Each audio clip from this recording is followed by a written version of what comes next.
Okay, pag-usapan natin ngayon ang isang bago at medyo nakakagulat na tao sa politika ng Pilipinas. Isang bilyonaryo, bata pa, na biglang pumasok sa Kongreso at, sinumulang yugyugin ang mga bagay-bagay mula sa loob. Ang pangalan niya? Leandro Leviste. So ito yung malaking tanong na nakapalibot sa kanya. Isa ba siyang tunay na reformista na gustong magdala ng pagbabago? O baka naman isa lang siyang mayaman na naghahanap ng atensyon? Iyan ang susubukan nating himayin. At dito nagsisimula ang pagiging komplikado ng kwento. Isipin niyo to, 2024, kinilala siyang pinakabatang self-made billionaire sa bansa. Paglipas lang ng isang taon, nanalo na siyang congressman. Mayaman na, nasa gobyerno pa, at ngayon, hinahamon niya yung mismong sistemang pinasok niya. Medyo kakaiba, di ba? So para maintindihan natin siya, kailangan nating tingnan yung dalawang mukha ng pagkatao niya. Yung isa bilang galing sa isang political dynasty at yung isa naman bilang isang business tycoon na yumaman sa sarili niyang sikap. Tingnan niyo to. Sa isang banda, isa siyang political insider. Ang nanay niya, si Senator Loren Legarda. Ang tatay niya, dating Governor Antonio Leviste. Galing siya sa isang pamilyang matagal nang nasa politika. Alam na ang sistema.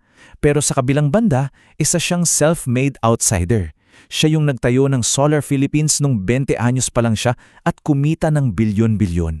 So may tension talaga sa pagitan ng dalawang pagkataong ito at yan ang nagpapakulay sa buong kwento. Okay, paano nga ba siya naging bilyonaryo bago pa man pumasok sa politika? Ang bilis kasi ng mga pangyayari, talagang kahanga-hanga. Tingnan natin tong timeline. Nagsimula lahat noong 2013. Sa edad na 20, tinayo niya ang Solar Philippines. Mabilis sa mga pangyayari. Pagsapit ng 2021, dinala niya ito sa Philippine Stock Exchange.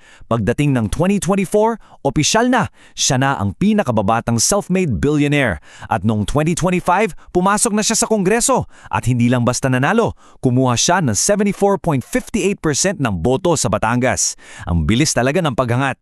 At para lang magkaroon tayo ng ideya kung gaano kalaki yung yaman niya, heto yung numero, 34 bilyong piso. Yan yung tinatayang halaga nung binenta niya ang shares niya sa Meralco. So ano ang punto rito? Malinaw na hindi niya kailangan ng politika para yumaman. May sarili na siyang pera. At dito na, nagiging mas exciting ang kwento. So mayaman na siya, nasa kongreso na siya. Anong ginawa niya? Dito na nagsimula ang pag-alog sa sistema. Alam mo, mula nang maupo siya, hindi siya nanahimik.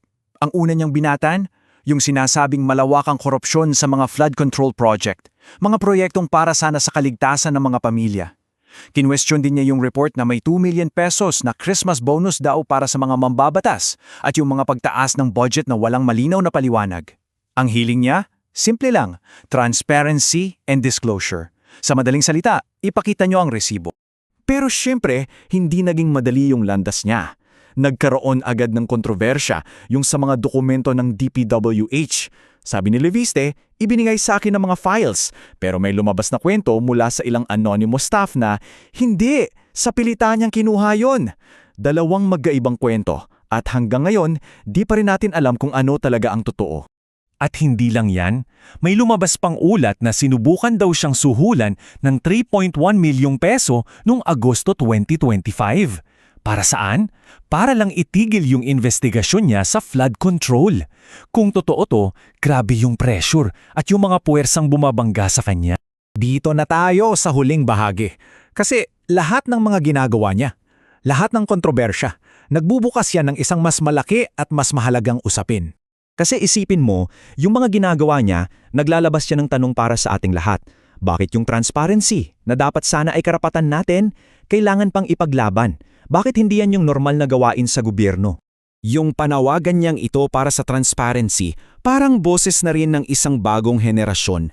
Gaya nga ng sabi sa source material, yung mga millennials at Gen Z, hindi na sila kontento sa sagot na ganyan talaga.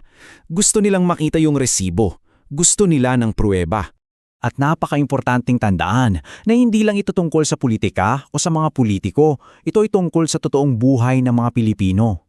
Yung pera para sa flood control, para yan sa mga bahay na nalulubog, para sa kaligtasan ng mga pamilya. Pera ng bayan yan na para dapat sa kanila. Isa rin sa mga dahilan kung bakit mahirap humingi ng accountability ay yung kultura natin ng pakikisama. Alam mo yon, yung gusto nating magkaroon ng maayos na relasyon sa lahat na minsan nakakabangga nito yung pangangailangan na maging prangka at maningil. Mahirap magtanong kasi baka may masaktan o magalit. At dito napapasok yung pinaka-critical na punto.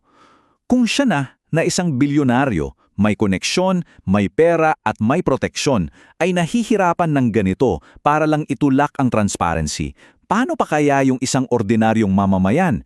Paano pa yung isang mambabatas na walang ganong kalakas na kalasag? Kaya sa huli, ang tanong ay hindi na lang kung bayani ba si Leviste o bida-bida. Ang mas malalim na tanong ay ito, si Leviste ba ang issue o siya ba ay sintomas lang ng isang mas malaking problema? Baka naman ang totoong issue ay yung sistema kung saan ang pagiging transparent ay isang pakikibaka at hindi isang karapatan. Yan ang tanong na iniiwan namin sa inyo para pag-isipan.